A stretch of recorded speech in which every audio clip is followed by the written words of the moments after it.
to the International Conference on Reproductive Rights, Reproductive Choice of Women a Fundamental Right.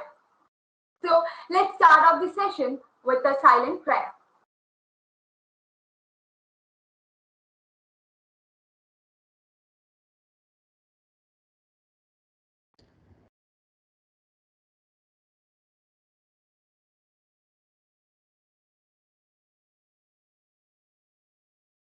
Okay.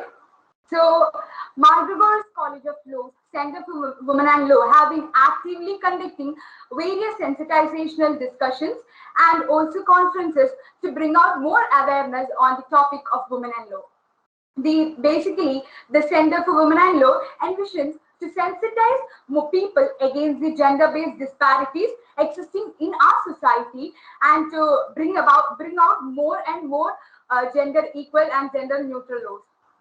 So globally, we all know that gender equality has been considered as a basic human right that has to be protected and guaranteed by all states.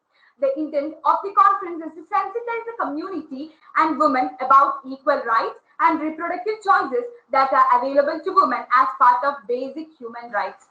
Unfortunately, women's reproductive rights and sexual rights aren't even recognized in most of the places, even in India. So here we have gathered to have a vast discussion on the topic and to throw some light upon different areas, that is legal as well as social areas and perspectives of the topic. So before getting late, let's move on to the welcome address. So I invite Dr. John P.C., Principal, McGregor's College of Law, to deliver the welcome address, who has been a pillar of strength and support to the whole crew behind the international conference. Please, sir. Yes. Good morning, everybody. Honorable Minister for Culture and Youth Affairs, Sri Saji Cheriyan. Distinguished guests, dear friends. Today we are organizing McGregor's College of Law, Thiruvananthapuram, Kerala, in association with Youth Commission Kerala State, organizing an international conference on reproductive rights of women, a fundamental right. Reproductive rights are, in fact, subsidiaries of human rights. In Skinner versus Oklahoma case, the Supreme Court of the United States recognized reproductive rights as personal rights, which are fundamental in recognizing basic rights of all couples and individuals. Earlier, the dialogue of reproductive rights all over the world was largely restricted to population control. But today, reproductive rights are understood to be the foundation for men and women's self-determination over their bodies and sexuality. Hence, the framework is mainly based on two principles. One is the right to reproductive health care, and second is right to reproductive self-determination. When we analyze these two rights, many questions may arise. Whether these rights are available only to women or not, whether it is gender neutral rights, whether we are able to give 100% rights to our women and for example, for women and couples also. Many questions may arise. And if the rights of the couples, men and women, entered into a conflict, whose rights will prevail over the other? I hope this international conference will discuss all these aspects in detail. My duty is to welcome you all to this international conference. The conference will be inaugurated by Honorable Minister for Youth Affairs and Culture, Mr. Saji Cheriyan. I extend a heartfelt welcome to Mr. Saji Cheriyan on behalf of the organizing committee of this international conference. The chief guest of the seminar is Ms. Toila A. Rubin. Ms. Rubin is a feminist lawyer and an officer in charge of Gender Equality and Women's Human Rights Center Human Rights Commission of Philippines. Ms. Rubin participated in many international seminars and presented papers, and she is a fighter for the cause of women, and she is a champion for the causes of women folk and women's rights. I, on behalf of the organizing committee, extend heartfelt welcome to Ms. Rubin. The keynote address will be delivered by Ms. Jennifer Goshery from USA. She is graduated in law and psychology from the prestigious Rutgers University, USA. Presently, she is in Kolkata for the collection of data for her upcoming book on women's rights. She published several articles, presented several papers in many conferences, and I, on behalf of Mar Gregorios College of Law and on behalf of Youth Commission, State of Kerala, extend heartfelt welcome to Ms. Jennifer Goshery. Dr. Biswi Gopalakrishnan needs no introduction. Now she is the head of the Department of Law, School of Indian Legal Thought, MG University, Kerala. She is the Dean for Legal Studies in Kerala and MG universities. She published several books and articles in various journals. She is a known figure in the national or international seminars organizing by various universities in India. On behalf of Mar Gregorios College of Law and on behalf of Youth Commission, State of Kerala, I extend heartfelt welcome to Dr. Biswi Gopalakrishnan. I welcome Srimati Chinta Jerome, Chairperson of Kerala State Youth Commission, and Sri Pramosh, Member of State Youth Commission, to this program. I also welcome our Director, Father Dr. Koshi Isaac, and all the participants and paper presenters to this seminar. I wish all success to this seminar, this international conference. Thank you. Thank you very much.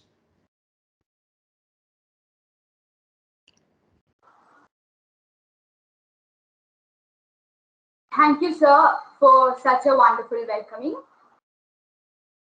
So now, for the inaugural address, I would like to invite Sajid Cherian, Minister for Fisheries, Culture and Youth Affairs.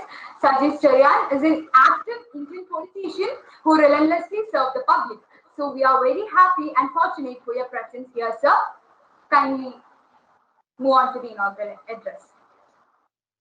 Glorious Law College, Kerala സംസ്ഥാന യുവജന കമ്മീഷനും സംയുക്തമായി സംഘടിപ്പിക്കുന്ന reproductive choice of women a fundamental right എന്ന വിഷയത്തിൽ നടക്കുന്ന seminar എന്തുകൊണ്ടും കാലിക പ്രസക്തമാണ്. നമ്മളൊരു ആധുനിക സമൂഹം ആയിട്ട് പോലും സ്വാതന്ത്ര്യം കിട്ടി 75 വർഷം പിന്നിട്ടിട്ടു. ലിംഗനീതിയുടെ അനുഭവത്തിൽ നമ്മൾ പുരോഗതി പ്രാപിച്ചിട്ടില്ല. ഇതൊരു വസ്തുതാപരവും സത്യസന്ധവുമായ കാര്യമാണ്. തൊഴിലിന്റെ വിജ്ഞാനത്തിന്റെ സമസ്ത മേഖലയിലുള്ള സ്ത്രീകൾ തങ്ങളുടെ സാന്നിധ്യം ഉറപ്പിച്ചിട്ടും സ്ത്രീകളുടെ റീപ്രൊഡക്റ്റീവ് റൈറ്റ്സിനെ പറ്റി നമ്മൾ തുറന്നു സംസാരിക്കാൻ തുടങ്ങിയിട്ട് വളരെ കുറച്ച് കാലമായിട്ടുള്ളൂ.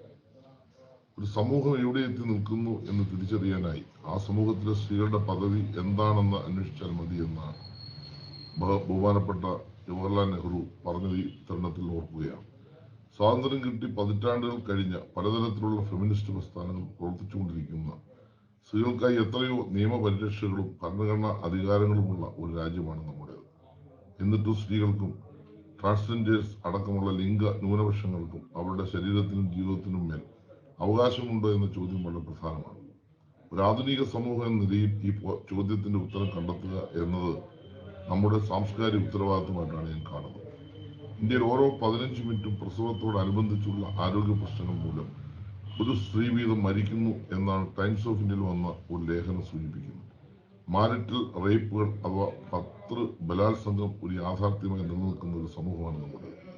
നേരിടുന്ന പീഡനങ്ങളിൽ പരാതി നൽകാൻ സ്ത്രീകൾ ഇപ്പോഴും ഭയപ്പെടുന്നുണ്ട് എന്ന് തിരിച്ചറിയുമ്പോഴാണ് ഒരു സമൂഹം എന്ന നിലയിൽ സ്ത്രീ സുരക്ഷ എന്ന ലക്ഷ്യത്തിൽ നാം എത്ര അകലെയാണ് എന്ന് തിരിച്ചറിയുന്നു. സ്ത്രീകളുടെ റീപ്രൊഡക്റ്റീവ് റൈറ്റ്സിന് ലൈംഗികതയ്ക്കും സ്വന്തം ശരീരത്തിനുമേലുള്ള സ്ത്രീകളുടെ അവകാശത്തെ സൂചിപ്പിക്കാൻ ഏറ്റവും അനുയോജ്യമായ പരമാധികാരം എന്നുള്ളതാണ് ഈ പദം. സ്ത്രീകൾക്ക് മാത്രമല്ല മുഴുവൻ മനുഷ്യർക്കും സ്വന്തം ശരീരത്തിന്മേൽ പരമാധികാരമുണ്ട്. ശരീരം എന്നത് ഒരു മനുഷ്യന്റെ പരമാധികാര ഭൂപ്രദേശമാണ്. രണ്ട് കാര്യങ്ങളാണ് പ്രധാനപ്പെട്ടത്. എല്ലാവർക്കും സ്വന്തം ശരീരത്തിന്മേൽ തങ്ങൾക്ക് പരമാധികാരം ഉണ്ട് എന്ന ബോധ്യം വിദ്യാർത്ഥികൾക്ക് നൽകാൻ നമ്മുടെ വിദ്യാഭ്യാസ പ്രക്രിയ കഴിയണം. വനിതാ കമ്മീഷൻ ചെയർപേഴ്സൺ പറഞ്ഞ പോലെ കേരളത്തിലെ വിദ്യാലയങ്ങളിൽ ലൈംഗിക വിദ്യാഭ്യാസം നടപ്പിലാക്കണം എന്നത് നമ്മുടെ റീപ്രൊഡക്റ്റീവ് റൈറ്റ്സുമായി ചേർത്ത് വായിക്കേണ്ട സംഗതിയാണ്. നമ്മൾക്ക് സങ്കല്പിക്കാനാകാത്ത പോക്സോ പീഡന കേസുകൾ കോടതികൾ വരുന്നതിലും നമ്മുടെ കുഞ്ഞുമക്കൾ ശാരീരികവും മാനസികവുമായിട്ടുള്ള ചൂഷണങ്ങൾക്ക് വിധേയമാകേണ്ടി വരുന്നതിലും ലൈംഗിക വിദ്യാഭ്യാസത്തിന്റെ അപര്യാപ്തത പ്രധാന ഘടകമാണ്. ശരിക്കും ഒരു ജനാധിപത്യ സമൂഹം ചെയ്യേണ്ട എന്താണ്? യഥാർത്ഥ ജനാധിപത്യ ബോധം ഒരു സമൂഹം ആർജിക്കുന്നത് റീപ്രൊഡക്റ്റീവ് റൈറ്റ്സ് അടക്കമുള്ള മൗലിക അവകാശങ്ങളെ പറ്റി നമുക്ക് ധാരണ ഉണ്ടാകുമ്പോഴാണ്. ഒരേ സമയം നമുക്ക് നമ്മുടെ ശരീരത്തിന്മേലുള്ള റീപ്രൊഡക്റ്റീവ് റൈറ്റ്സിനെ പറ്റി ധാരണ ഉണ്ടാകുന്നതിനോടൊപ്പം തന്നെ മറ്റു മനുഷ്യരുടെ റീപ്രൊഡക്റ്റീവ് റൈറ്റ്സിനെ പറ്റി, മറ്റു മനുഷ്യരുടെ ബോഡി റൈറ്റ്സിനെ, മറ്റു മനുഷ്യരുടെ ശാരീരികവും മാനസികവും അന്തസ്സിനെ ബഹുമാനിക്കാനും ആദരിക്കുവാനും കഴിയുന്ന മാനസികാവസ്ഥയുടെ പേരാണ് ശരിക്കും വ്യക്തി സ്വാതന്ത്ര്യവും ജനാധിപത്യ ബോധവും എന്ന് പറയുന്നത്. ജനാധിപത്യ ഇന്ത്യയിലാണ് നാഷണൽ ക്രൈം റെക്കോർഡ് ബ്യൂറോ 2020 നടത്തിയ പഠനത്തിന്റെ കണക്കുകൾ പ്രകാരം 4 ലക്ഷം കേസുകൾ സ്ത്രീകൾക്കെതിരായ ആക്രമണങ്ങൾ മാത്രമായി റിപ്പോർട്ട് ചെയ്യപ്പെട്ടിട്ടുണ്ട്. 2019 അത് 3.78 ലക്ഷമായിരുന്നു. ഓരോ ദിവസവും ശരാശരി 88 സ്ത്രീകളാണ് ഇന്ത്യയിൽ ബലാത്സംഗത്തിന് വിധേയമാകുന്നത്. സാമൂഹികമായ ഒരു ബോധവൽക്കരണ പ്രക്രിയയിലൂടെ നമ്മൾ ഇതിനെ നേരിടാത്തിടത്തോളം കാലം നിയമങ്ങൾക്ക് ഈ വിഷയത്തിൽ വഹിക്കാനാവുന്ന പങ്ക് വളരെ പരിമിതമാണെന്ന് നമ്മൾ തിരിച്ചറിയണം. ഇവിടെ നമ്മൾ ജനാധിപത്യ ബോധവും ലിംഗബോധവും ലിംഗസമത്വത്തെ പറ്റിയുള്ള ശരിയായ ധാരണയും ഈ തലമുറയിലെ കുട്ടികൾക്ക് പറഞ്ഞു കൊടുക്കാൻ കഴിയണം. ഒരാൾ ശരീരത്തിൽ ഇഷ്ടം അല്ലാതെ തൊട്ടാൽ ആ നിമിഷം പ്രതികരിക്കണം. പ്രതികരിക്കുക എന്ന് മാത്രമല്ല, നമുക്ക് ചുറ്റുമുള്ള ഒരാൾക്ക് അത്തരത്തിലൊരു അപമാനം ഏറ്റുവാങ്ങേണ്ടി വന്നാൽ അയാൾക്കൊപ്പം നിൽക്കാനുള്ള മാനസികമായ ഐക്യപ്പെടൽ ഉണ്ടാകണം. ചോദ്യം ചെയ്യണം. പ്രിയപ്പെട്ട കുട്ടികളെ, ലിംഗവിവേചനം കൊടിയുത്തി വാഴുന്ന ഒരു സമൂഹത്തിലാണ് നമ്മൾ ജീവിക്കുന്നത്. ആ സമൂഹത്തെ നമ്മൾ എപ്രകാരം പരിഷ്കരിക്കും എന്നുള്ളതാണ് പ്രധാനം. ഇത്തരമൊരു മനോഭാവമുള്ള സമൂഹത്തിൽ സ്ത്രീകളുടെ വിമോചനം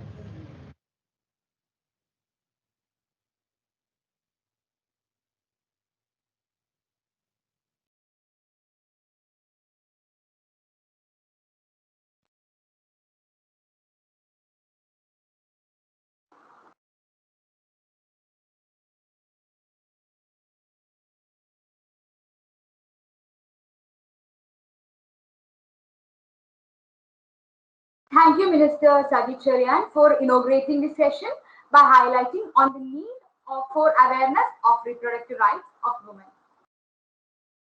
Now, let's invite our chief guest, Twyla Erubin, Office in Charge, Gender Equality and Women's Human Rights Center.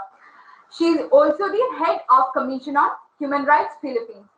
Ms. Twyla, as a feminist lawyer and a human rights advocate, aims to contribute to the promotion of gender equality and women's human rights. She has led the conduct of 2 CHRP's national inquiries on reproductive health and rights of women. She has also led the core programming of the CHRP Gender Equality Women's Human Rights Center, developing and implementing programs that mainstream the Commission's gender-onward functions. And there are much more things on her profile. So it's our absolute pleasure to have you here, ma'am. Looking forward to your words, ma'am. Thank you. Thank you for graciously inviting me to today's national conference, international conference. And thank you for the kind words of and the warm welcome of Dr. Jan and Honorable Sajid Cherian, and also our key speaker later on, Dr. Jennifer. So if I be allowed to share my screen. Okay. Yes, ma'am. Please share your screen. Okay. Can you see my screen now? Yes. Yes, ma'am. Okay, thank you.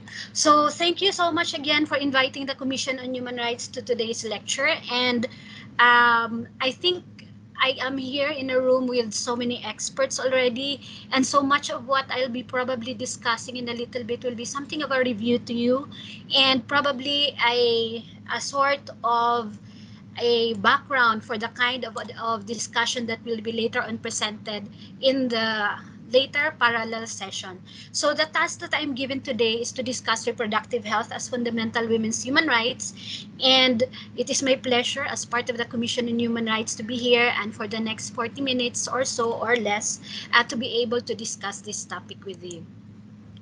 So this is going to be my outline. I'm going to go through and review with you our international human rights framework, and then I'll go through SIDO, or the Convention on the Elimination of All Forms of Discrimination Against Women, as we see that it is really the framework on how we discuss women's rights, particularly women's reproductive health and rights.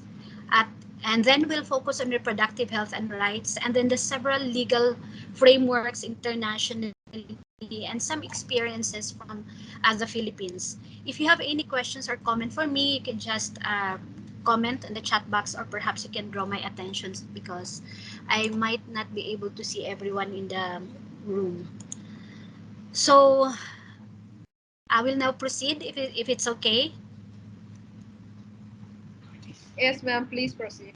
Yeah, okay. So this is just a review of all the national or international framework on human rights that we have. Of course, we have the Universal Declaration of Human Rights, the International Covenant on Civil and Political Rights, and then the International Covenant on Economic, Social, and Cultural Rights.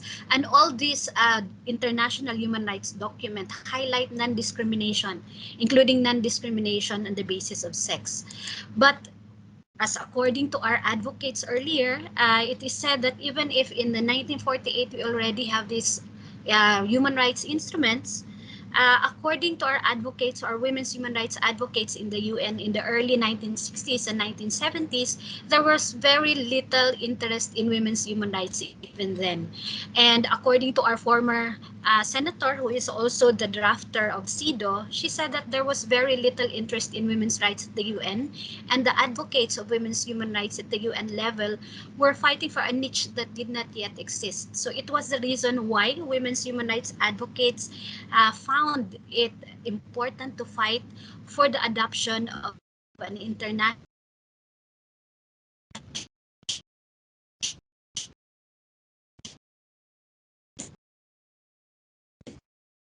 covenant, particularly focusing on women's in the world next to the Child Rights Convention. But we also know that it had the most reservations, and most of these reservations. SIDO is particularly important because it discusses and covers rights of women that were previously not a focus, including particularly the right and access of women to reproductive health and rights.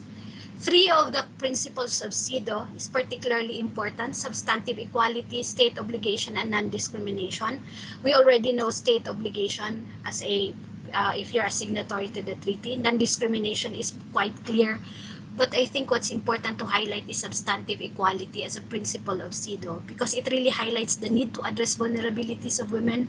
It highlights the need to address pre-existing inequalities, and that makes the Women's Convention very important and able to address specific situations of women. It talks about substantive equality, not just formal equality, not protective equality. It is equality that looks into actual enjoyment of rights, and not just de jure enjoyment of rights, but de facto enjoyment of rights. It looks into opportunities in law, in policies, in programs, but it also looks into means how we actually implement so that these rights are enjoyed by women. And these are also going to be relevant when we look at reproductive health and rights. So even if the laws are present addressing women's reproductive health and rights, there's a question of, are means provided, are measures adapted so that these rights may be enjoyed? And finally, the question of, are women really able to enjoy their reproductive rights as a result? So, and then another important or key aspect of SIDO that's important in sexual and reproductive health rights advocacy is its recognition of intersectionality. And the work of the Commission will of the Sido committee shows that it's very conscious of how different identities and intersecting identities could render women more vulnerable. And this could be on the basis of a woman's race, disability, sexuality, age, and not just gender. And this is very much embedded in the discussions of Sido and recognized in the work of the committee. So why is Sido important? Because it is not gender neutral. It particularly looks into the social construction of gender. It recognizes the pre-existing inequalities in society, and it also recognizes that in order to fully enjoy rights of women, there is a need to address gender stereotypes that are prevailing in culture, in society. And it also addresses the specific health needs of women. And that's why it's really an anchor when we talk about, and it's really something that we cannot fail to talk about when we discuss women's sexual and reproductive health and rights. It renders SIDO renders the invisible visible, particularly women's reproductive work and also women's care work that are mostly unvalued and unpaid. It also draws attention to the need to address gender norms, roles, and relationship, and how they can affect the enjoyment of rights if we persist on harmful stereotypes, and how this can lead to further inequalities. And so it's very clear for SIDO, and this is particularly my favorite article of SIDO, the need to address harmful stereotypes. It is Article 5 of SIDO that tasks states that are signatory to SIDO to address harmful social and cultural practices. Did I just lose my screen? Just, or, okay, I'm just, okay, here, okay. So it addresses harmful stereotypes. It addresses the need to transform cultural and patterns of conduct of men and women. And then it also recognizes that without addressing harmful stereotypes, you cannot really ensure the enjoyment of women's human rights, including enjoyment of reproductive health and rights. So what are the strengths of SIDO that are particularly helpful when it comes to reproductive health? It has a strong framing on addressing the root cause of discrimination against women. It recognizes pre-existing discrimination and inequalities rooted in culture, family, interpersonal relations. It defines gender and how this is socially constructed, and that how gender could be transformed in order to be empowering for women and men. And it also recognizes that there's a need to address women's SRHR throughout the woman's life cycle. It's also very important because it calls for transforming gender norms in order to eliminate harmful stereotypes. That's in Article 25. It recognizes intersecting forms of discrimination. It recognizes the diversity of women and thus the need to address different vulnerabilities. It also addresses the need to adopt temporary special measures, and that's why it's important, because SIDO is saying that gender neutral is not enough, because if you're going to be gender neutral, then you're going to ignore pre-existing inequalities, and by ignoring pre-existing inequalities in society, you cannot truly fully advocate for women's human rights. So to health and SRHR, the particular provisions that we are looking at, and I think this will be discussed in depth in the parallel sessions, will be Article 12 on health, Article 16 on marriage and family life. Article 12 on health is very important because it's the first time that a convention particularly talked about that state providing for family planning commodities and ensuring that SRHR is provided as a right and as a component of right to health. Article 16 is important on marriage and family life because it recognizes the need to eliminate discrimination against women in all matters concerning to marriage and family relations, including the right of women in equal with men in deciding the number and spacing of children. And this became very prominent later on in the International Conference on Population and Development, and also in the Beijing Platform of Action, how these are fully threshed out subsequently when incorporating or setting forth norms when we talk about SRHR of women. So just to fully discuss more on Article 12 of SIDO, which is on women's health, It is important as it is the first mention of family planning in a convention, in a human rights convention, and that's why it's really an anchor when we talk about sexual and reproductive health and rights. It tasks states who are signatory to adopt all appropriate measures to eliminate discrimination in accessing these services. It also specifies the need to provide for family planning, the need to provide sex-specific health services, particularly in relation to pregnancy. It's the first time that there's a recognition that there's a need to address women's specific health needs in relation to pregnancy, confinement, postnatal period. It also recognizes that equality includes treatment regarding sex-specific healthcare needs, and this is, of course, pursuant to substantive equality. If we look at how Article 12 is addressed or implemented and what are the guidelines provided by the committee in its implementation, we look for the guide in General Recommendations 24. It is, and what is important in the way that it frames looking at SRHR is that in order to advance women's SRHR, it actually highlights the need to address biological factors that affect women's health and women's health needs. And it also does not just look into women's sex-specific healthcare needs. It also addresses the need to address socioeconomic factors that negatively impact women's health. So this means that you have to address inequalities in society that impact women's access and needs and their ability to decide and have autonomy over their own bodies. It also requires us to look into psychological impacts of these sex-specific healthcare needs.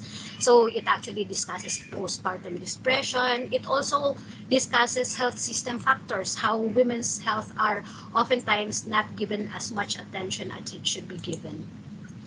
So particularly if we look at General Recommendation 24 more in focus, you would see that it has several guidelines to state, and I leave it to you to look it up subsequently, but perhaps these are just some of the factors or highlights of the General Recommendation, which is an issuance by the SIDO Committee guiding states on how to implement their obligations under SIDO.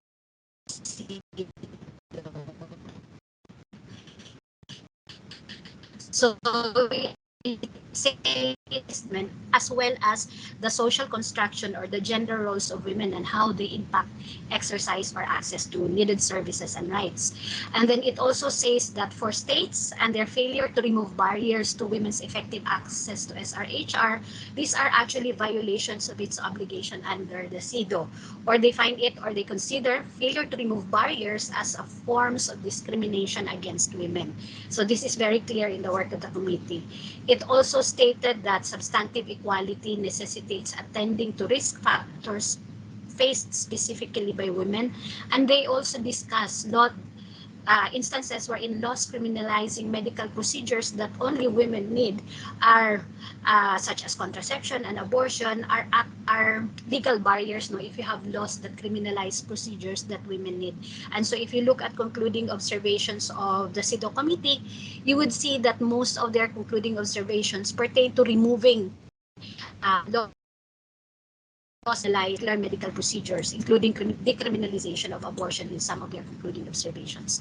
Other related SIDO recommendations are the following. I'm not going to go through all of them, but you would see that in their discussions, for example, on access to justice, in their discussions of equality on marriage and family relations, you would see that central to it and always included is women's access to sexual and reproductive health and rights. And it's always seen as part of and necessary in the fulfillment of women's other aligned rights.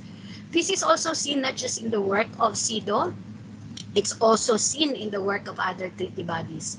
So you would see, for example, the recognition that women's SRHR is not isolated right. It is actually related to multiple rights, and its enjoyment actually and its fulfillment actually is a antecedent or a requisite for the enjoyment of all other rights in many instances. So it's also in the work of treaty bodies, they have related the SRHR in the right to life, the right to be free from torture, the right to health, the right to privacy, the right to education, prohibition of discrimination.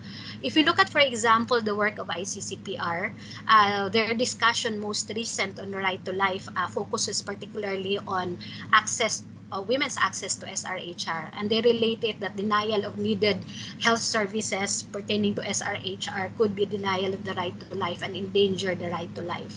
ESCR also has issuances in relation to right to health, which I will discuss later, and of course SIDO has these issuances. So just a reminder of what are state obligations with respect to SRHR. The three obligations of states when it signs treaties are respect, protect, and fulfill. But with respect particularly, and as applied to SRHR, we would say that obligation to respect means not to restrict women's pursuit of their health goals. And this includes not to restrict women's access to needed health services, to needed clinics. It also means that party authorization because of gender, because in some instances, for example, there are required authorization from the husband, from the parents, for women to access needed sexual health and reproductive services. And for the committee, that is a violation of the right to women's access to needed health services, and so it recommends that the state should look into it. And then obligation to protect means that in case there are violation committed by the state or by third party, then the state should be able to impose sanctions, to investigate this violation, to provide needed protection. And this obligation to protect should be committed, exercised with due diligence, meaning that once it receives a complaint or a need for action, then the state should be able to exhaust all of its resources in order to address the violation at hand. Otherwise, it would be remiss in its duty. Of course, the obligation to fulfill includes to facilitate access and full realization of rights. And this is more comprehensive. It looks into what the state is able to do in terms of the passage of laws, what it is able to do in terms of judicial measures, administrative measures. Is it providing for budget for reproductive health and rights, or is it also providing economic measures? So that's, and also in terms of state obligation, the special rapporteur on health looks at four aspects actually, in order to see if it's really able to provide the kind of right and access to health services. And the measures are availability, accessibility, physically and economically. Is it affordable? Is it physically accessible? Is it accessible without discrimination? And it is, of course, of good quality. So these are the measures, which is also the measures used on right to health. So the other anchor on the right to SRHR, when we discuss SRHRs and its international legal framework, would be the International Conference on Population and Development. And later on, we'd see the Beijing Platform of Action and currently the more recent Sustainable Development Goals. It's already clear in ICPD that it recognizes that SRHR is related to the enjoyment of other rights. What is important in ICPD, which was adopted in 1994, was that the countries who are parties to the ICPD has agreed that there's a need to shift from population control kind of framework into something that focused on dignity and women's rights and dignity and human rights. And it's also focusing on and recognizing the right of a person and a family, the right to plan one's family as fundamental to development. So it defined or provided a definition of reproductive health. What is important in this definition of reproductive health is that it's not focused only on the absence of disease or illness. It is a state of complete physical, mental, and social well-being, not merely the absence of disease or infirmity. And of course, it recognizes that reproductive health implies people are able to have a satisfying and sex life, and that they have the capability to reproduce and the freedom to decide if, when, and how to do so. So it's when we talk of sexual reproductive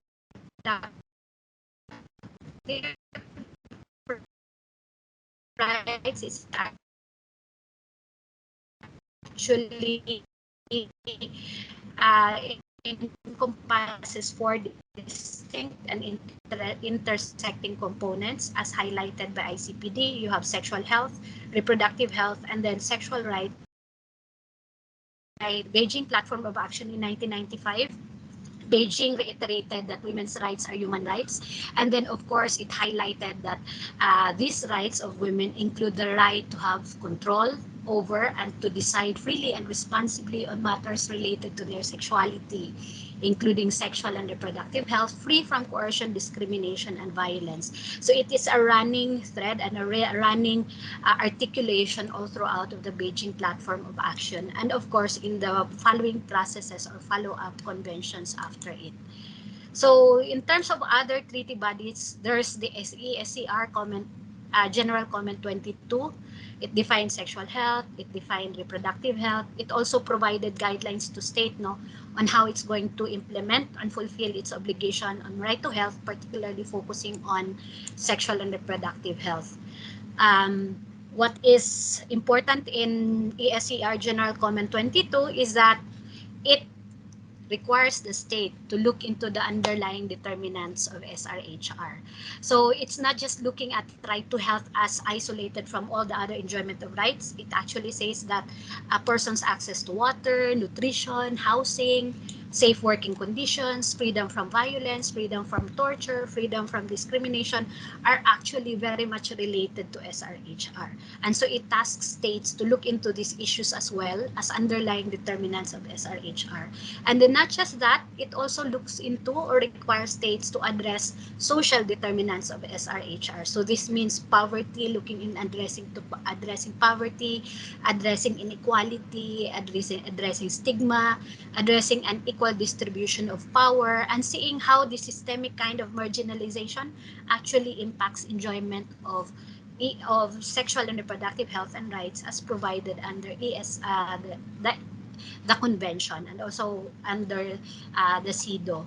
So some recommendations of ESCR for the states to ensure fulfillment of these rights: repeal and eliminate laws and policies that criminalize and obstruct or undermine an individual or a group's access to health services, provide access to comprehensive education and information related to SRHR, and then of course reiterating the need to ensure universal access to quality sexual and reproductive health care, including, and it enumerated, maternal health care, safe abortion care, treatment of infertility, reproductive cancer, sexually transmitted diseases. So it has an enumeration and particular duties for states covering that.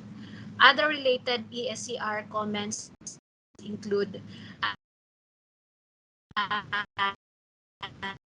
and recognize maternal health services as a core obligation, and that such obligation cannot be derogated. As of law, we know what it means when is used to provide such kind of needed service. So this general comment 14 is important because of that statement. In terms of SDG, we have several targets. So equality, and we know that, and it's including elimination of discrimination, ending violence, eliminating forced marriages and genital mutilation, addressing unpaid care, and all of these, of course, are related to SRHR. But even then, if we already have this as targets, there is a specific target pertaining to SRHR under goal number 5, and it's basically a recognition that there's a dire need for SRHR globally, because the current data would show that only 50% of women married or those who are in a union are able to freely make their own decisions about consensual sexual relations, contraceptive use, and healthcare. And this is very worrisome, because it means that almost half of the population, half of women are unable to access needed services and needed SRHR care. And so it's one of the targets, because if this is not addressed, then you will not really be able to achieve gender equality. So if you look at the indicators of goal number 5, particularly to SRHR, they would see that countries are tasked to look at these indicators. the proportion of women who are able to make their own informed decisions regarding sexual relations, contraceptive use, and reproductive health care.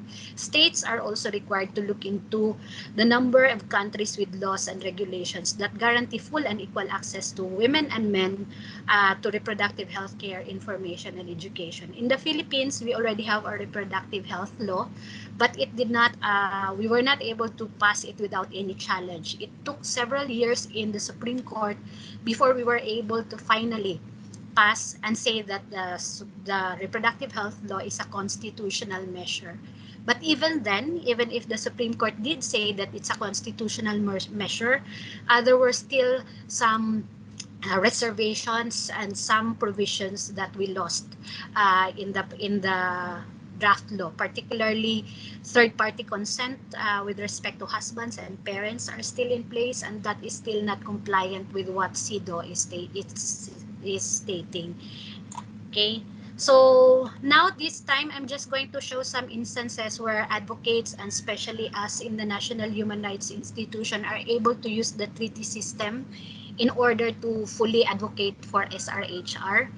So we know that in every treaty body, there are a group of experts meant to monitor the implementation of bodies of these treaties. And for us, we usually use SIDO with its 23 experts and its reporting cycle in order to report the Philippines' compliance with its obligation. So we either use the optional protocol, which allows individual complaints mechanism or inquiry processes. We also use the SIDO committee in terms of reporting and in its periodic reports on the way that the state is able to fulfill its obligation. So if you look at the concluding observations by SIDO committee, it has provided several guidelines to states on how to address access to health services, what are the obligations of states on SRHR, what it means when it says substantive equality, what are some of the things it says about indirect discrimination. So as an exercise for student of law, researchers of law, and also advocate of SRHR, it's also a good practice to look into the SIDO statements regarding reviews of different countries. For example, I'm just going to read one from each of this section here. On access to health services, for example, the SIDO committee has previously stated that addressing gendered barriers of women in accessing SRHR could be compounded by other barriers, and these other barriers could be for example, age and ethnicity. And they said it in the review of Canada and in Korea in 2007. They have also said that negative attitudes of service providers could impact access to health services. So those are just some. In terms of state obligation, they have stated the need to have comprehensive strategies to promote women's health throughout the life cycle, and this is important. They stated it in Bolivia in 2008.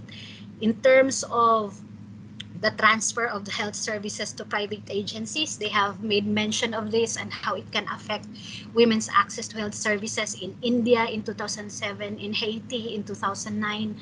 Subsequently, in substantive equality, they have, for example, said that men's right to veto women's decisions regarding her health is contrary to formal equality. They said it in Indonesia in 2007. And in terms of conscientious objection, for example, it recognizes conscientious objection of medical practitioners. This is the right to refuse. For example, if you don't believe that a procedure should be given based on your religious belief or based on your conscience. But according to the SIDO committee, even if it recognizes it, there is an emphasis on the duty to refer on the part of the medical institution or the practitioner. They said it in Slovakia in 2008, in Portugal as well in 2008. So those are just some, and as I go now to the end of my presentation, let me share with you some experiences in Manila, in our country. One of our experience is this case, an inquiry by the SIDO committee in Manila. Facts of the case, there was a communication sent to the SIDO committee in 2008. The communication asks the SIDO committee to conduct an inquiry in Manila. It's a capital city of the Philippines, saying that there is grave and systemic violations of women's SRHR. And what is the basis of this claim? Because the mayor, this person here, issued executive order, basically a policy, a law, saying that there should be, the city will be pro-life. And in saying that the city is pro-life, it discourages the use of artificial or modern contraceptives. Because of the issuance, there was a total ban of modern contraceptives in the city of Manila, and this affected mostly the poor women in the city, and there were a lot of unwanted pregnancies as well as unsafe abortions because of it. The SIDO committee accepted the complaint or communication. They conducted an inquiry, and in 2012, two SIDO experts visited Manila, and eventually they issued a resolution, a view, the views or their views on the case, saying that the Philippines is remiss of its obligations under SIDO because of what happened in the city of Manila. Particularly, it said that issuing such kind of policy, EO policy, and banning modern contraceptives, it's a form of human rights. It also observed the church continues to hold influence over our public policy making, and it has been relied policies in relation to SRHR of women, thus violating women's rights. And it also said that there are other aligned rights in the convention that the ban violated, including right to health, non-discrimination, marriage and family relations, Article 5. It also noted how many women were impacted, its scale and its proportion, and the number of unwanted pregnancies and unsafe abortion. And then it called on the state to fully implement its obligation under SIDO. So for us in the commission, we've also conducted our national inquiries as stated earlier, and this is one of the videos of our national inquiries, which probably I can show later. But we also had national inquiries on women with disabilities. We conducted it in 2019, and particularly this inquiry showed that women with disabilities experience many barriers, not just communication and physical barriers. There are also social barriers to women with disabilities access to SRHR. Particularly, there's a thinking that since they are women with disabilities, they are asexual, they have no right to found a family, they have no right to have children, and so these are the things that the women with disabilities we interviewed shared with us.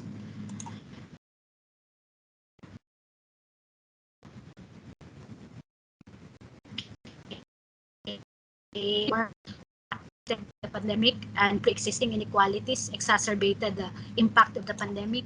We also documented that initial response left women and girls behind, particularly their needs for SRHR. We also conducted another monitoring with women with disabilities during the pandemic, and saw that a lot of women with disabilities were unable to access needed SRHR because of the limited mobility and because of the economic impact of the pandemic. So for us, before I show our video on the 2016 Reproductive Health Inquiry, our call, and this is to end, is that there's a need to continue advocating for full implementation of women's SRHR, especially now that we are in a pandemic and in a recovery mode. There's a need for gender-responsive COVID-19 response, interventions including during now, at the time of the new normal. It's important to recognize multiple and intersecting vulnerabilities of women, adopting intersectional responses, knowing that women are not homogeneous, but they are diverse and would have different and various needs.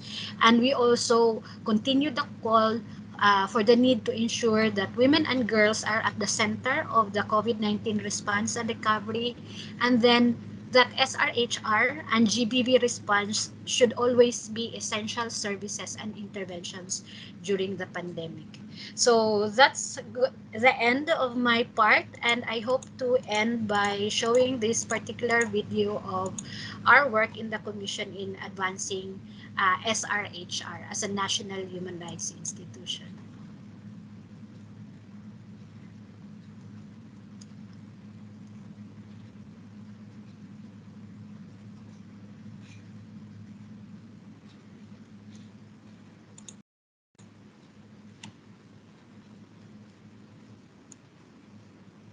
Can the audio be heard? I'm not so sure.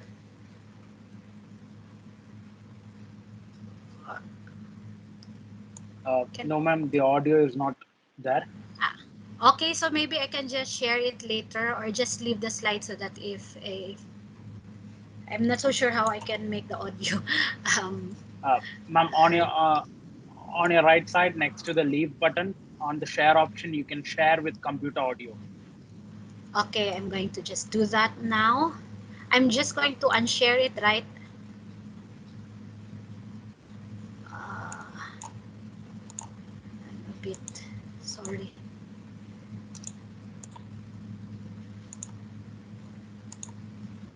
Mm, I'm not so sure.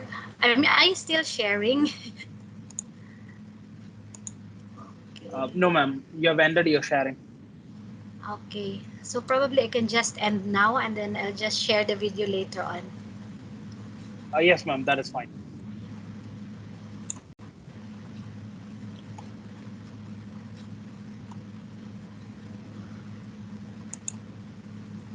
Okay. Sorry.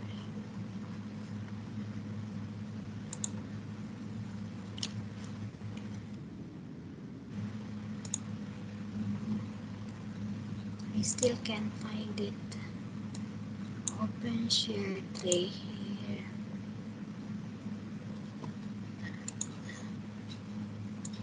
Oh. Hmm. Maybe without the audio.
Thank you.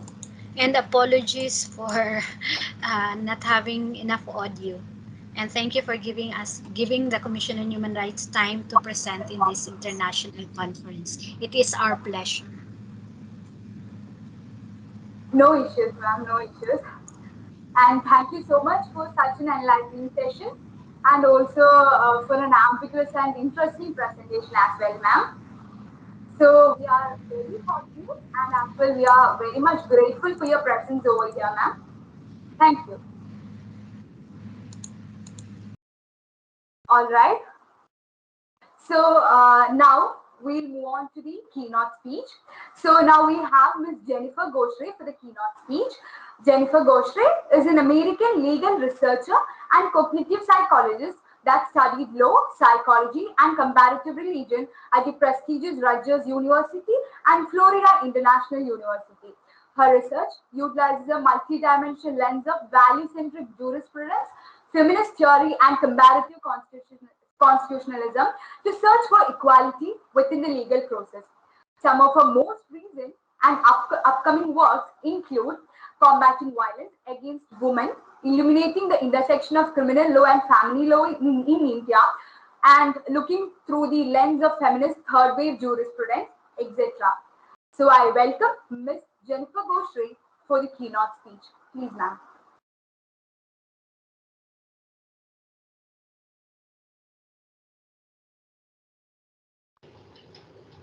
Good afternoon. Good afternoon, ma'am.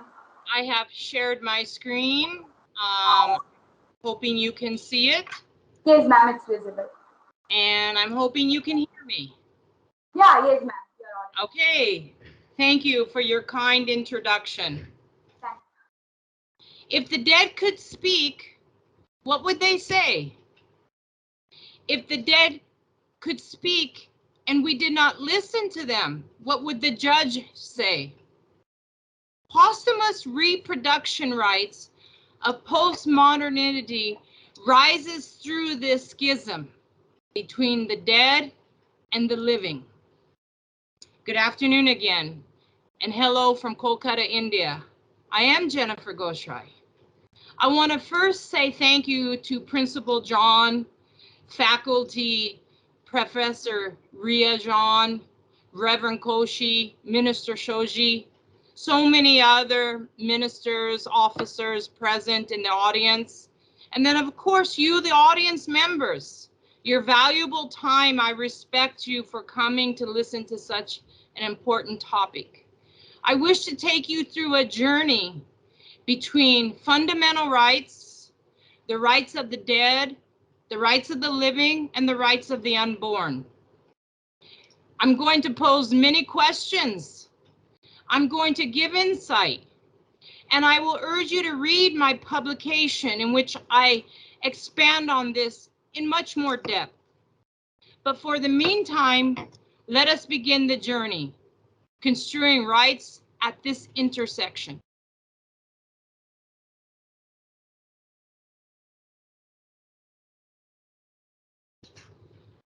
Yes, as it has been mentioned, I am an active researcher. My home is in America, but I have fallen in love with the great Republic of India. I am currently doing research, collecting data on issues pertaining to women violence, women issues, and yes, reproductive issues that impact women, men, and the entire family, and then ultimately our community. Let's consider some key considerations as I've outlined. Put in the back of your mind as we go through this journey, questions and issues I wish to discuss. ART, or ART, is assisted reproductive technology. You will hear a lot about this in this presentation and in the future.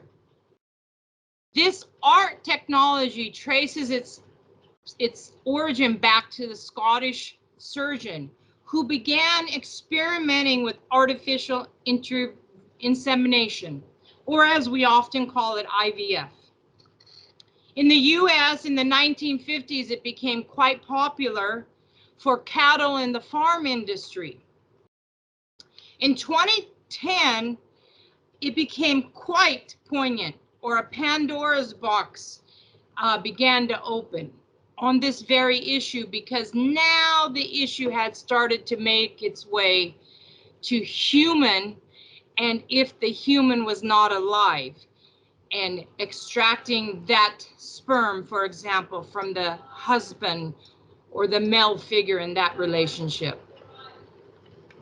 But this opened up a lot of creative and ingenuity in technology. How are we doing this? But then there are the issues of the ethics, the morals that must be considered, and then the legal aspects, the rights. And that is what I am focusing on in particular. The rights of the dead, the rights of the living, and the rights of the unborn. They are all vying for primacy. Each one is trying to capture that position at the top with premier rights. In this tension, the focal point does become the judiciary. What will the judiciary say? Another key issue the judiciary will consider is consent. But whose consent? The consent of the unborn, the consent of the dead, the living? These issues have to be considered as they're competing for the right to be heard. And technology is actually pushing these issues forward, because as technology advances, we are able to extract semen from someone who is in a vegetative state, someone who is in the last days of living. So these are important issues that need clarity, and we need to consider further. In my paper, I talk about two cases that I find interesting. Go back with me to 2016. A young woman, married, brings her husband to the hospital in Delhi. He's dead on arrival. She requests the hospital to extract sperm from him. She wants to have children with him. They had planned, and they are legally married. But the hospital informs her they have no guidelines, mandates, policy on that, and they deny her. Now I need you to jump forward to 2021. Woman in Gujarat, similar situation. Her husband, they have been married, her husband is in the hospital, and he ultimately dies, but while he's in the hospital and he's extremely sick, she goes to the Gujarat High Court and she requests his sperm to be extracted.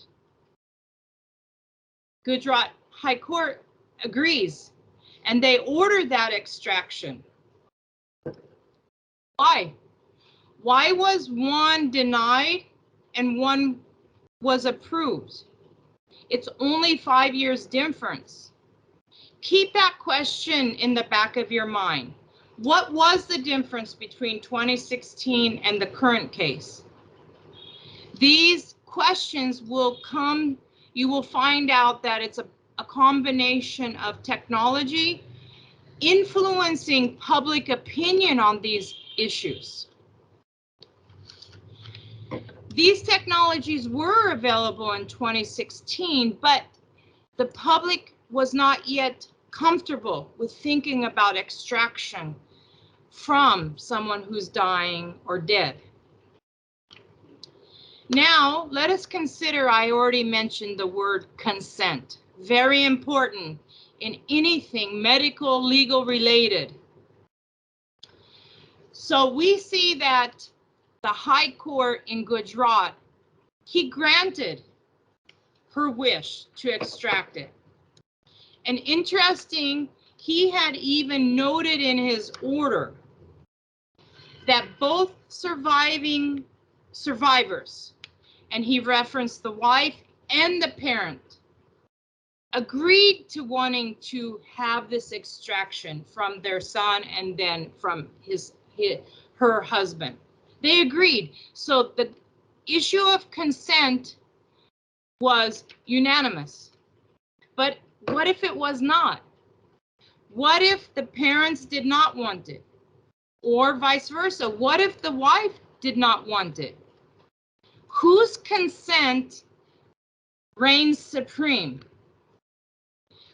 Now, when this issue arrives, I often coin it as posthumous procreativity autonomy. Complicated word, but what it really means is the judiciary has to decide in those unique cases where consent is not unanimous, because once it's unanimous, then the process can unfold. It's when there's that collision, when they collide, that the judiciary has to decide whose consent will they give primacy to. No doubt, these medical procedures we are talking about are advanced, trailblazing, and often unheard of until only the recent modern times. When ethical books were written many years ago, they did not conceive these issues of extracting sperm posthumously. So with these advanced medical procedures, especially on the dead, consent becomes very much paramount to determining rights. And it opens up a lot of questions that I have discussed with you. In that previous case in Gujarat, what if the parents had said no? And would the court have gone through with it? Or what if the parents wanted it and the wife did not? So artificially creating an embryo from the dead son, for example, in that case, is quite poignant, and I'm not the least bit remiss to say we tread these questions very humbly and respectfully, understanding the pain that also must be connected with these survivors in questioning, in requesting extraction, for example, in the Gujarat case, the semen of her husband that had died. So we discuss about these competing rights between the dead, the living, and the unborn. What will guide us? How will we answer those questions between survivor and the dead? I propose that this procreative autonomy is a fundamental right. And it's important to consider, can the dead speak? Did they leave their wishes? Did they tell their partner, I want to have children, and everybody around them knew that? Does it matter? This is where this expansion of rights is taking place in the judiciary. This consent is ebbing and flowing. The judiciary, in some instances, are seeing that the survivors are giving consent, therefore we should not stand in the way. But as I go back again, when the consent collides, what will the judiciary say? Do the dead, have they retained any rights? Do they leave behind writings anywhere, notes anywhere that tell their story, their concerns? Or do we only take the knowledge from the collective survivors? Is that enough evidence to proceed forward, for example, and extract semen from someone who has died or in the dying process? As we know, the dead cannot actually talk, and their silence does pave a way.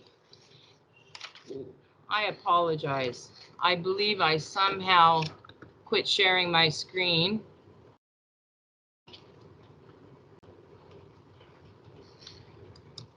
We're back. So, if the dead cannot talk and the survivors are our window into their wishes, we must then consider what I call the Trinity of Rights. We have the dead or the dying, the living, the survivor, and then that unborn child. And this starts to now raise even more questions and interesting things to consider. Because, ladies and gentlemen, what I'm talking about here is law is evolving. Law is growing, and law is catching up to technology's capabilities and to public's desires and wishes.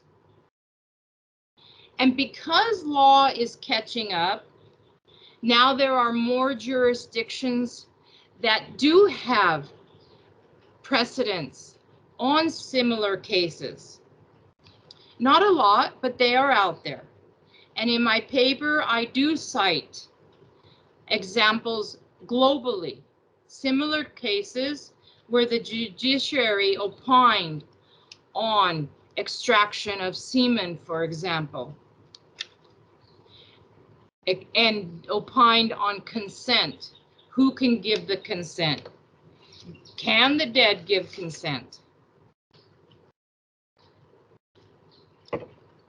In this example of this slide, the Trinity, I want to just briefly take us a detour and talk about the unborn child. While my focus is not on the unborn child in this particular paper, there are questions that have to be raised.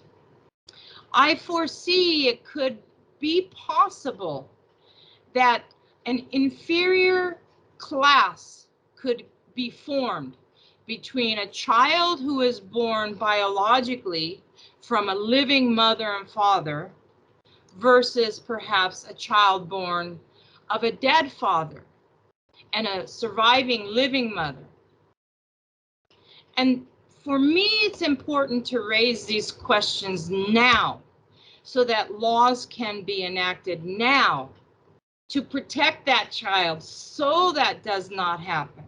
We don't want to have a subset class made. We want to ensure any child born is born protected with a full complement of rights.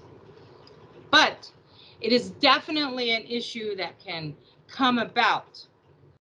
And I have started to write on this topic, and I hope to publish on this very issue in the future. But for now, let us proceed on the journey of rights and this procreation autonomy that we have been talking about. As I had mentioned, fortunately, globally, there has been judicial opinions. There have been cases in Europe, France, Germany, Switzerland, Israel also, US, and India, as I have cited.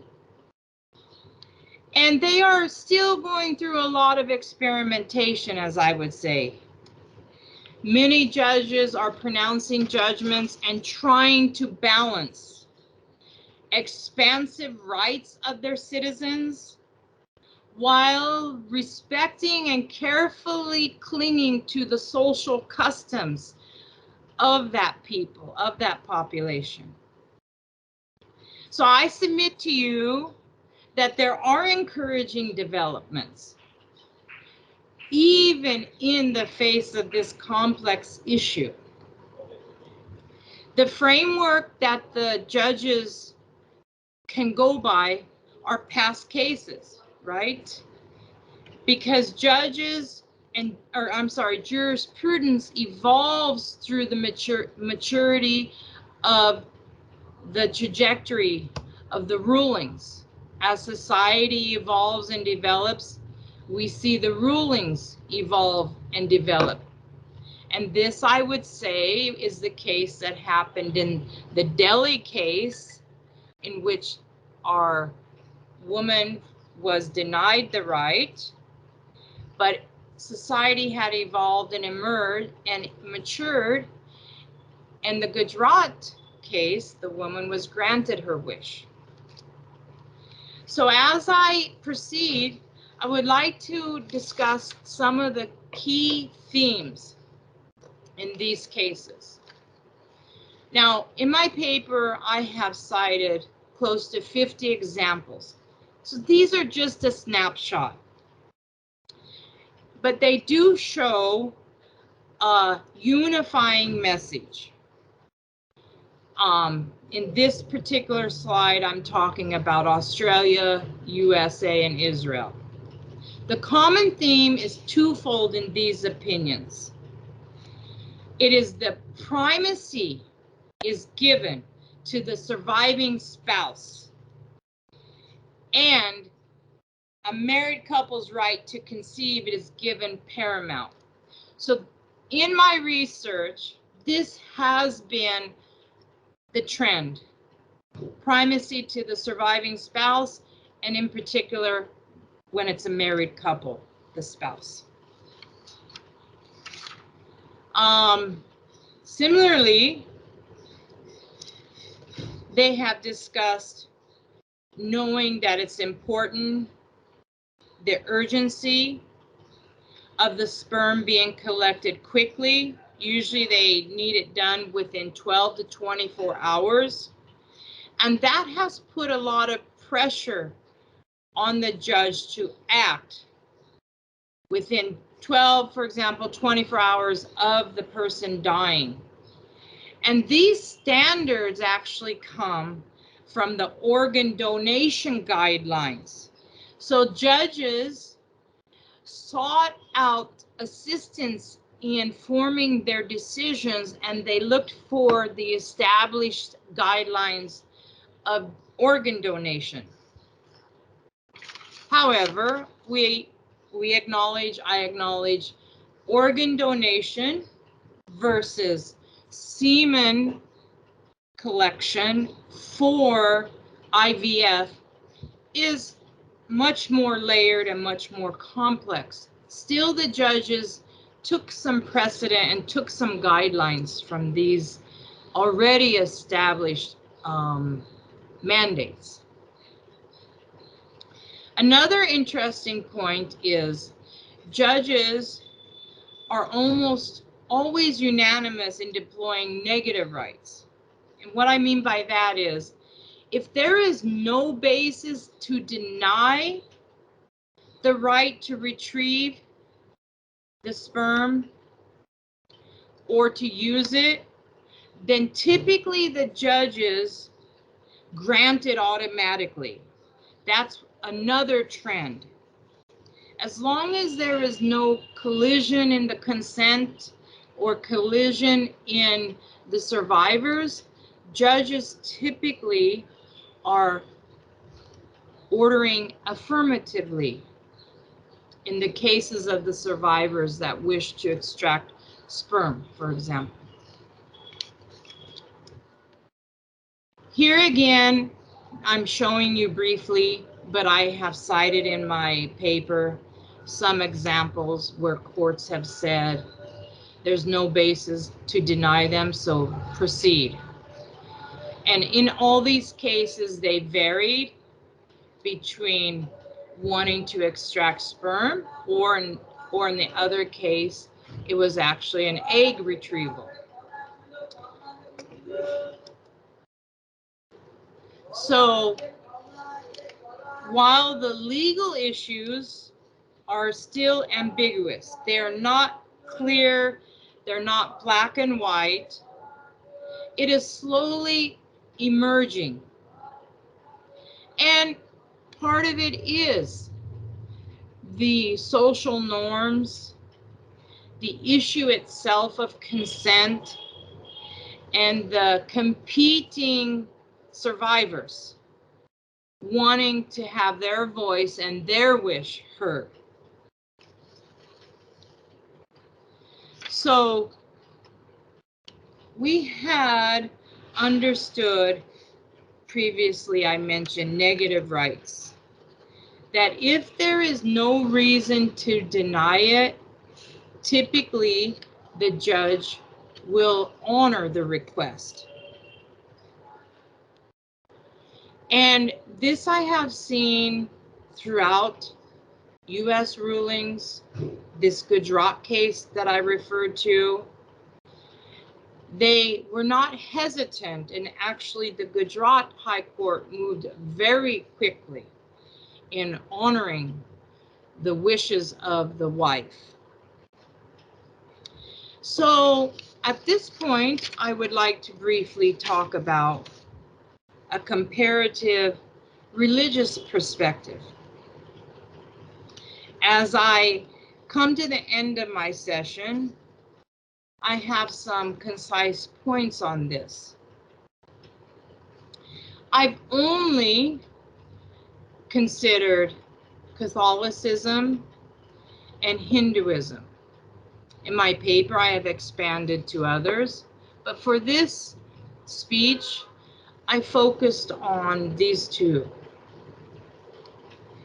So the guiding principle in Catholicism, the Vatican issued in 2008 an instruction for treating infertility.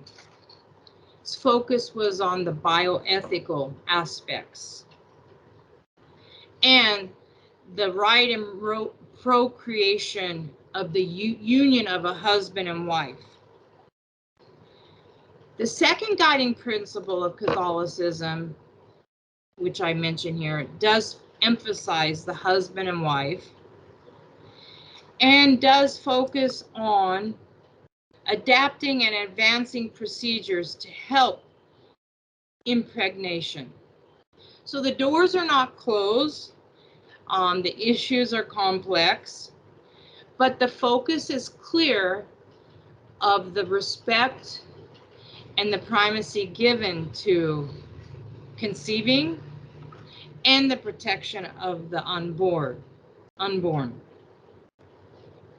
So these directions can help us, help guide us on that very issue of consent and legacy, carrying forward the child that the family wanted, even if it meant one of the parents is no more.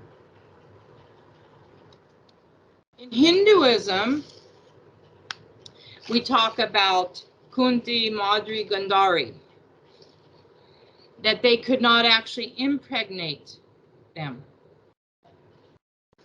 So in this interesting examples, the Mahabharata even talks about Gandhari having 100 artificial wombs.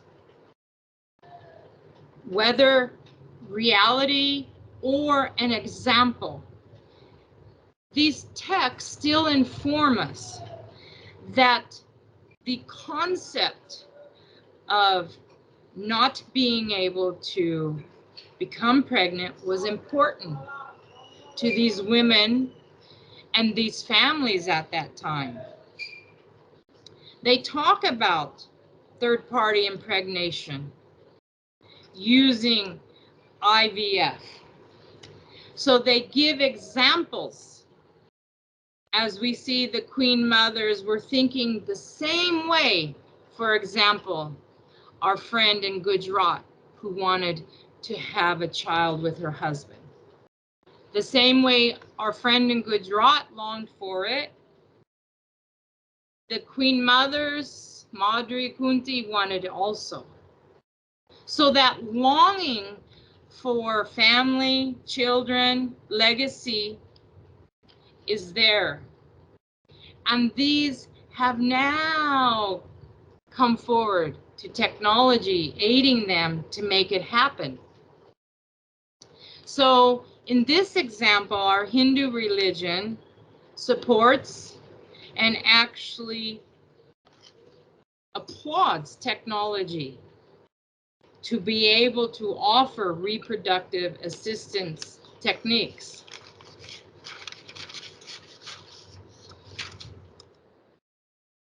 Let me briefly touch on some of the key takeaways I hope I shared with you and made you think more on this topic.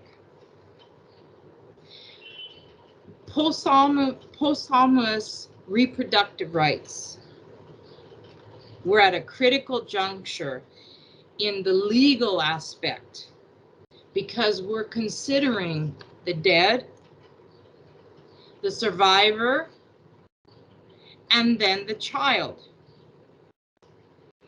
These rights are competing amongst each other, but they're also competing with cultural norms, sociology practices, and each one is trying to have the top position and the final word on who will be heard by the judiciary.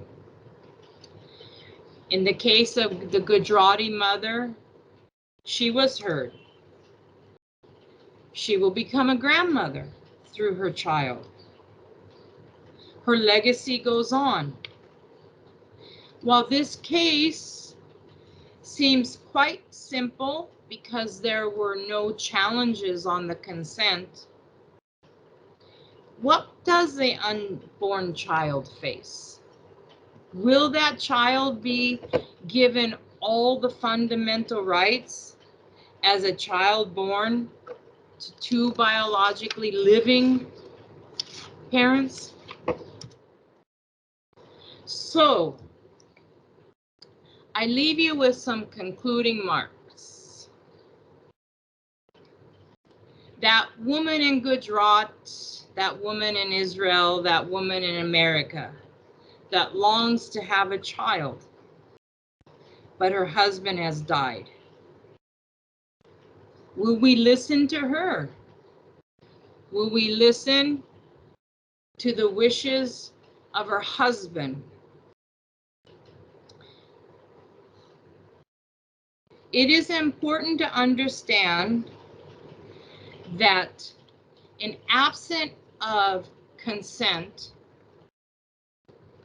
colliding consent, then the judiciary generally proceeds affirmatively.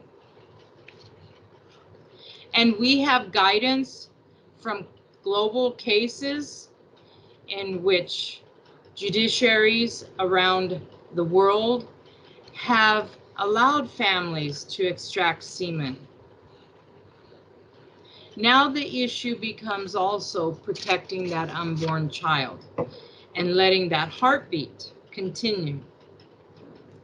The Vatican has given us guidelines on protecting life. The Mahabharata has given us guidance on a mother's eternal yearning to have a child. And it is in the spirit of these aspects, protecting life, protecting the wishes of the survivor, that the spirit of the legacy should continue. And the legacy is also the common heritage of mankind. We must allow the heartbeat of the unborn to ring and protect. With that, when the dead speak, we must listen, and we listen through their survivors. I thank you for your time.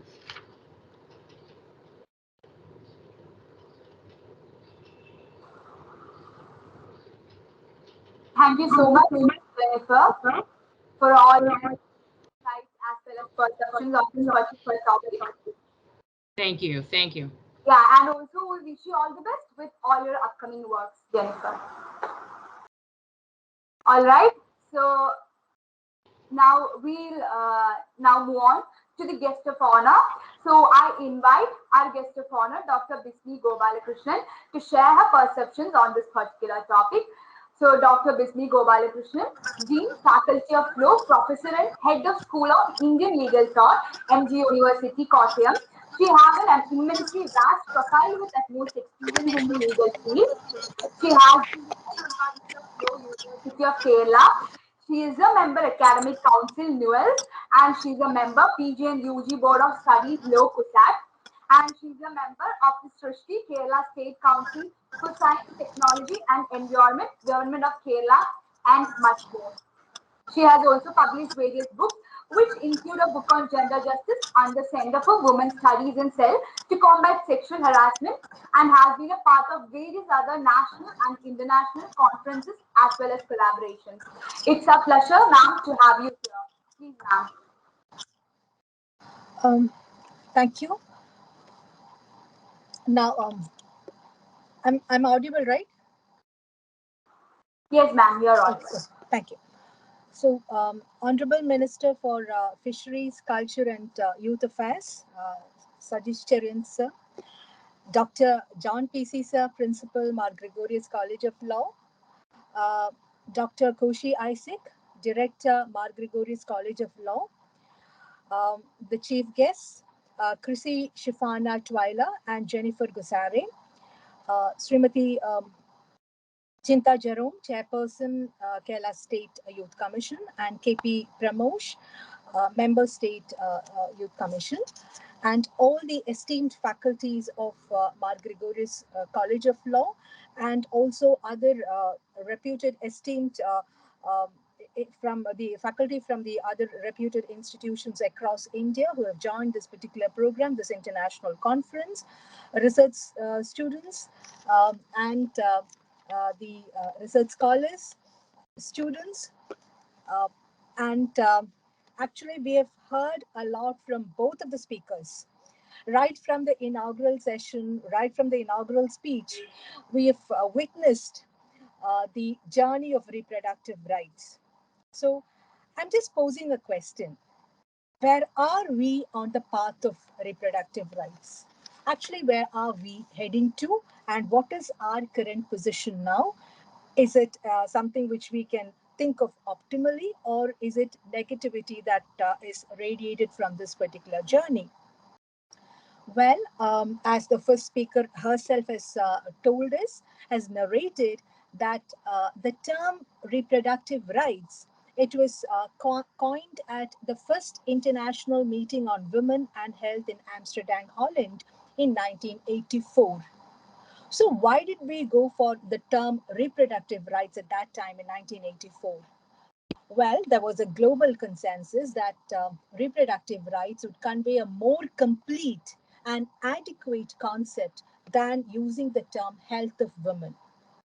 So we went on, we began to use the term reproductive rights, and the reproductive rights began to unravel a new journey, because the new journey began, it was formulated in a non-institutional framework. And it was actually dismantling maternity as a duty. Till then, we thought that maternity was a duty. And from that, we were trying to integrate this particular concept as a right, a movement for right to abortion and contraception in different countries. That was the initial journey that the reproductive rights had. And the legal academics, they also join hand in with this particular journey. And the legal academics, they began to redefine the concept of the reproductive rights. And they wanted to give it a more precise definition of reproductive rights. For instance, we have to remember what Lynn Fretman and Stephen Isaac shared. And as far as both these academic scholars, they told that they identified the importance of the reproductive right concept as a universal human right. We also have Rebecca Cook, who defended that the laws which deny or limit access to health services violates the basic human rights protected by international human rights documents. Rebecca Cook also claimed that international human rights documents narrates that human rights are universal.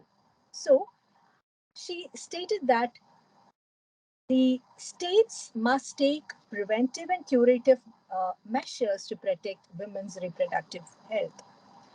Now, as aptly mentioned by Twyla, the expression reproductive right was enshrined in the International Conference on Population and Development, Cairo, in 1994. So from 1984 to 1994, we have the reproductive rights, the term being used in the International Conference on Population and Development. And again, it was used in the Fourth World Conference on Women in Beijing, China, 1995. Now, paragraph 7.3 of the Cairo program, it it tries to decode what this reproductive rights is.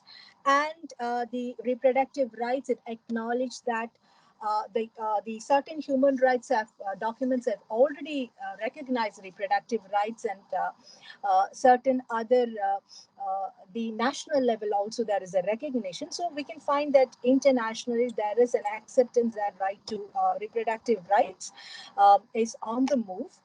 And there was a consensus relating the components that make up this particular reproductive rights. For example, the component slowly began to unravel itself.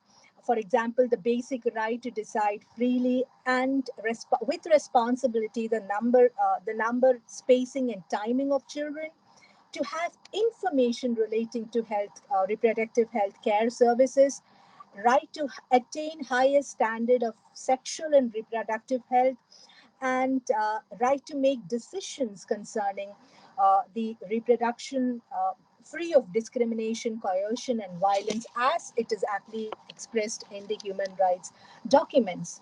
So from 1984 to 1990, and then after that from 1990, we can find that the spirit of this particular right to the reproductive rights, it was actually very high.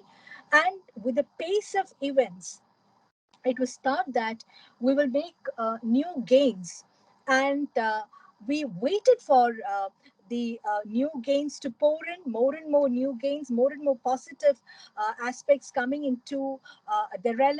And we also, many of us thought that this particular reproductive rights movement, it will end up in recognizing right to legal abortion and other the sexual rights that has been as that is also a part and parcel of reproductive rights. But to our dismay, we find that the journey of reproductive rights brought into forefront disappointing failures and missed opportunities to move ahead in the global arena, just retracking the pace which initially it made. Now it was quite disappointing. And despite government's agreement to implement both the Cairo and the Beijing action programs, the implementation, it is far from being satisfactory. Though we have to admit that at the national level, at many countries, they were making a lot of progress in this particular field. For example, we had the anti-abortion law, which is being passed in Nepal at that time. Then we have Colombia, which liberalized its laws relating to abortion. South Africa in 1996. Ethiopia joined in 2005. We have Mexico in 2007. We have the Switzerland joining in 2002. We have European countries like Portugal, Spain also joining in this particular journey. So tidbits, we can find that in the national level, many countries were progressing, but the international level, we can find that the pace was not that which we expected it to be. And additionally, we also have numerous decisions by the human rights commissions, human rights institutions, such as UN treaty monitoring bodies and the European Court of Human Rights have contributed a lot towards reproductive rights. So additionally, if we just evaluate, we can find that the trends challenging the universality of human rights and initiatives undermining human rights have also entered new frontiers. Now, I started the session, the interaction, with a question: where have we gone? What is the point in which we are currently now? So, the answer to this question is not that very simple. Where are we on the path to reproductive rights? It's not simple because it depends precisely on where we sit now. Now, and here we have to confront the fact that there are a couple of difficulties that is being faced by the reproductive rights movement and the movement associated with it. First of all, we can find we are still vacillating between two interpretations relating to reproductive rights. Whether we should go with a narrow interpretation, whether we should go with a wider interpretation. Now, narrow interpretation, the narrow construction demands that we have to respect the women's body integrity, and definitely we have to cultivate an environment for which is free of discrimination, free of abuse and violence, and also intimidation, so that women can take decisions accordingly. Now, viewed from a very broad perspective, what is it? Viewed from a very broad perspective, it requires a lot of things attached to it. For example, informations about informations about healthcare services, about access to voluntary and adequate and quality reproductive services, to sexual healthcare services, and even it includes the basic needs like food, shelter, childcare, and education. So it comprises, in the very broad sense, it comprises all of this. And second problem, so we have not reached a final stage in which we have refined the concept of reproductive rights, and again we are vacillating between these two interpretations. Which path should we take?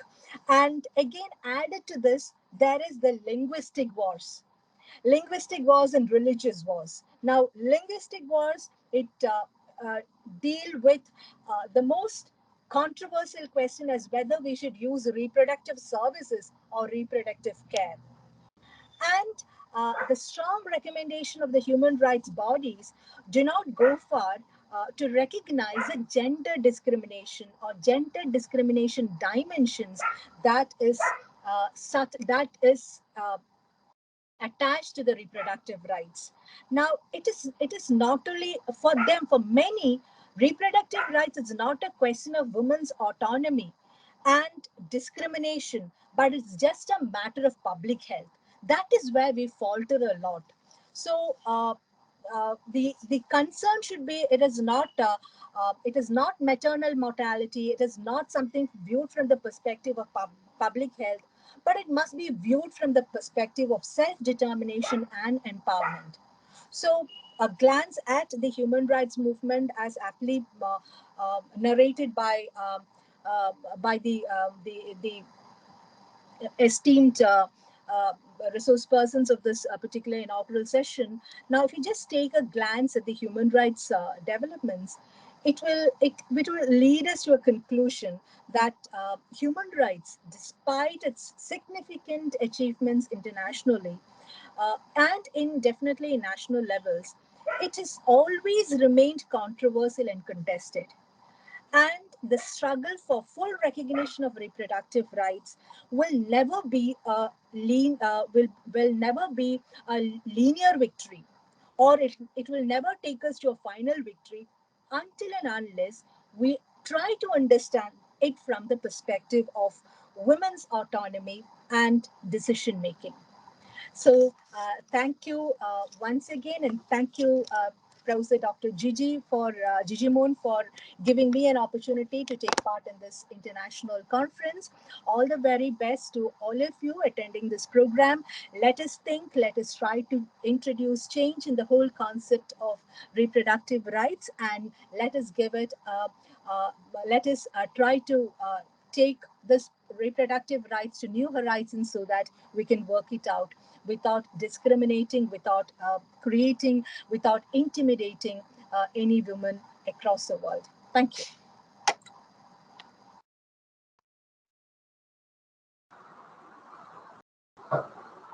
Thank you, ma'am. Thank you so much for the enlightening session. And it was really useful, and we are very grateful for your presence again. Thank you, ma'am. All right. So now we are moving on to the felicitation part of the ceremony. So let me call upon Srimati Chinda Jerome, Chairperson of Kerala State Youth Commission. So she has been always a lady with strong voice and views of her own on any kind of socially relevant issues. So I welcome Srimati Chinda Jerome.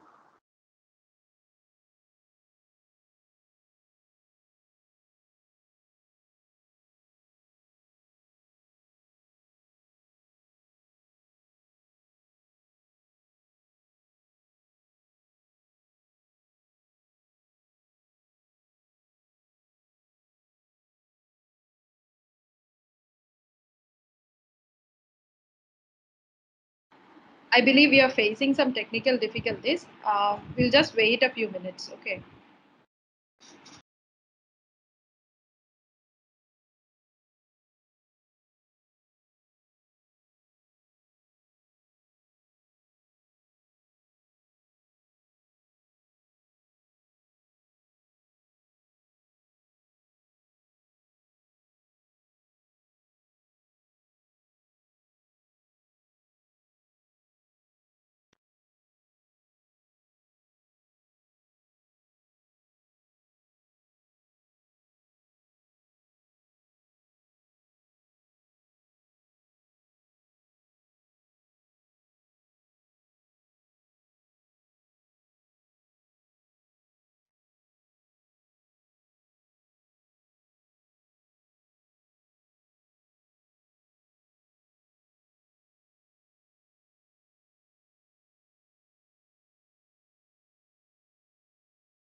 She'll join shortly. She's having some technical difficulty. So she has informed she's joining. Okay, so we'll wait a few minutes. Sorry for the delay. All right, ma'am.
Ms. Chinda Jerome has joined us, so she'll be felicitating the event. Ma'am.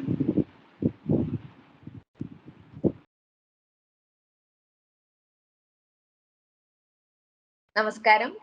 വളരെയധികം സന്തോഷമുണ്ട്. Youth commission വളരെ prestigious ആയ കോളേജുമായി സഹകരിച്ചുകൊണ്ട് ഇത്തരത്തിലൊരു international seminar സംഘടിപ്പിക്കാൻ സാധിച്ചത്.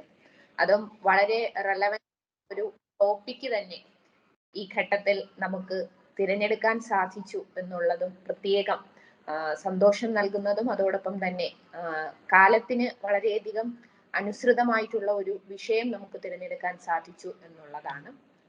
Gender ഇക്വാളിറ്റിയെ സംബന്ധിച്ചും women's റൈറ്റ്സിനെ സംബന്ധിച്ചും gender സെൻസിറ്റൈസേഷനെ സംബന്ധിച്ചും ഒക്കെ വിശാലമായ ചർച്ചകൾ ഉയർന്നു വരുന്ന ഒരു സമയമാണിത്. അത് ഈ കാലഘട്ടത്തിന്റെ ഏറ്റവും അനിവാര്യമായിട്ടുള്ള ഒരു അക്കാദമിക് പഠന കൂടിയാണ്.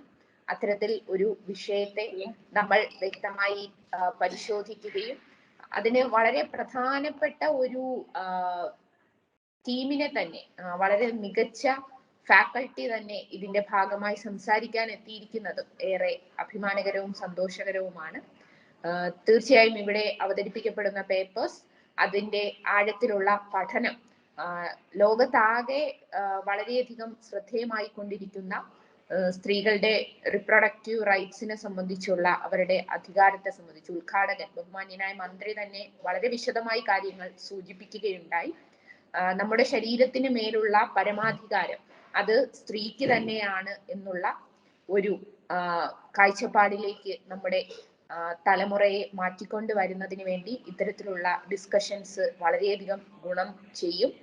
തീർച്ചയായും ഇതിന്റെ ഭാഗമായി നിൽക്കാൻ കഴിഞ്ഞതിലുള്ള അഭിമാനം ഒരിക്കൽ കൂടി പങ്കുവെച്ചുകൊണ്ട് ഈ പരിപാടിയിൽ പങ്കെടുത്തിരിക്കുന്ന മുഴുവൻ പേരെയും കേരള സംസ്ഥാന യുവജന കമ്മീഷന് വേണ്ടി സ്നേഹപൂർവ്വം അഭിവാദ്യം ചെയ്തുകൊണ്ട് തുടർന്നും നമുക്ക് ഇത്തരം ഗുണകരമായിട്ടുള്ള പരിപാടികൾ ഒരുമിച്ച് സംഘടിപ്പിക്കാം എന്ന് മാത്രം സൂചിപ്പിച്ചുകൊണ്ട് നിർത്തുന്നു. അഭിവാദ്യങ്ങൾ. Thank you, ma'am. Looking forward for more collaborations, ma'am. Okay, so now we have KP Pramosh. KP Pramosh couldn't attend the function due to some unavoidable circumstances, so kindly excuse his presence. Now we'll move on to the vote of thanks session. I invite Reverend Dr. Koshi Isaac Punnamurthy, Director, Margagores College of Law, for the vote of thanks session. His guidance, support, and strength has made this happen. So please, Father. Thank you, Amrita. Am I audible? Yes, Father. Honorable guests, dear faculty members, participants from all over the world. We have been listening to the various aspects and dimensions of an important theme, reproductive choice of women, a fundamental right. More discussions are yet to come. Before going into the other panel discussions, let me express our gratitude to our distinguished guests of this inaugural session of the International Conference. Today, we are privileged to have with us Sri Sajid, Honorable Minister for Fisheries, Culture and Youth Affairs. In the midst of his hectic duties and responsibilities, he could spare some time for us. On behalf of Margagores College of Law, and on behalf of all the participants, I extend our sincere gratitude to you, sir. We are fortunate to have Ms. Chrissy Shafina Twaila Rubin as of Chigas, who is the office in charge of Gender Equality and Women's Human Rights Center, Commission on Human Rights, Philippines. Dear ma'am, we are very thankful to you for your generosity and interest in participating in this international conference. On behalf of all participants, I extend you our sincere gratitude. We are very happy that we got an American scholar, Jennifer Goshery, as the main speaker of this international conference. Dear ma'am, we are very happy that you could find some time for us. On behalf of all participants, I extend you our sincere gratitude.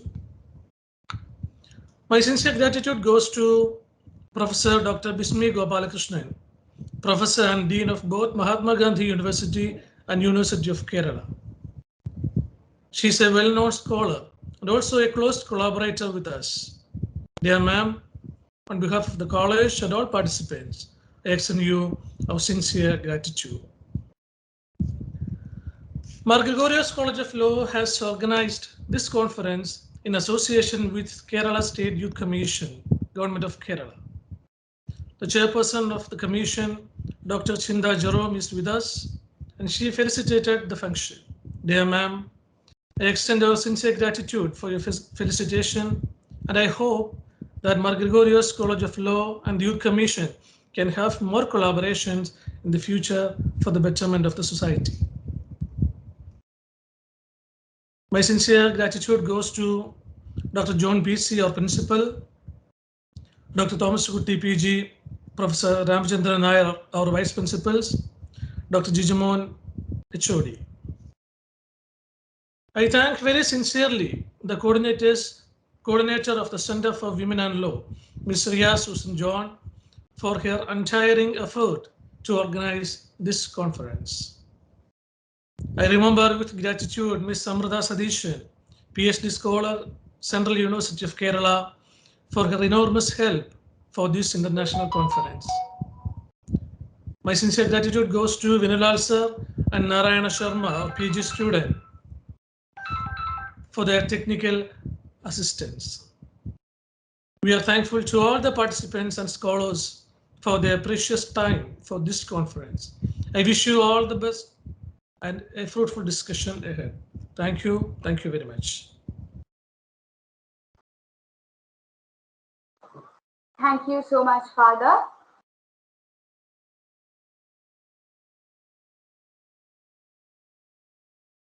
Okay, so with this, we have came to the end of the inaugural ceremony of the international conference. So I once again thank each one of you on behalf of Mar Gregorios College of Law for your active participation and patience. So today, for the paper presentation, in total, we have 43 papers to be held in the afternoon session. So I invite each one of you to the afternoon session. The session will begin by 2 p.m. So so I'm here to conclude the whole conference of International Conference on Reproductive Choice of Women, a Fundamental Right. I hope everyone enjoyed this inaugural ceremony. Yeah, thank you.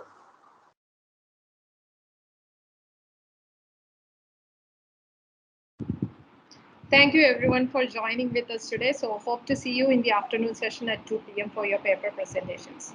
Thank you all. Thank you. Thank you, Jennifer, madam, for being with us today. Yes, I'll see you at 2 o'clock. Yes, definitely.